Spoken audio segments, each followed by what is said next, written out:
Power on sequence and precautions for open source remote controllers. Under normal circumstances, turn on the remote controller first.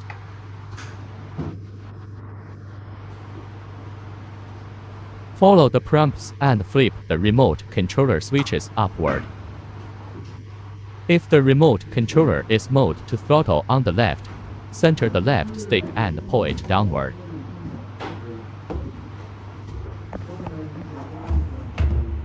Then power on the helicopter. The remote controller will show a signal.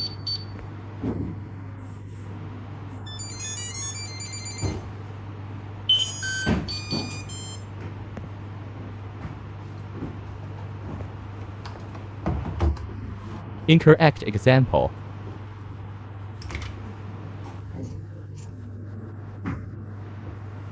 If you power on the helicopter first, you must turn on the remote controller within 1 minute. If more than 1 minute passes, the receiver will enter Wi-Fi mode, and the receiver's LED will flash rapidly. At this point, when you turn on the remote controller, the remote controller and receiver will not be able to connect. The helicopter needs to be powered off and then powered on again to establish a connection.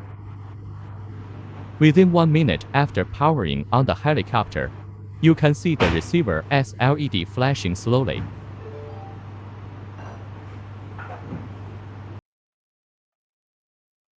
After 1 minute, the receiver's LED flashes rapidly, indicating the receiver has entered Wi-Fi mode.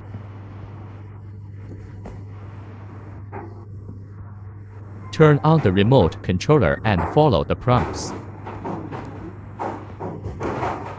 You can see that the remote controller has no signal. The remote controller and receiver cannot connect. The helicopter must be powered off and then powered on again. At this time, you can see that the remote controller now has a signal, and the remote controller and receiver are successfully connected. When the remote controller and receiver are successfully connected, the receiver's LED stays solidly on.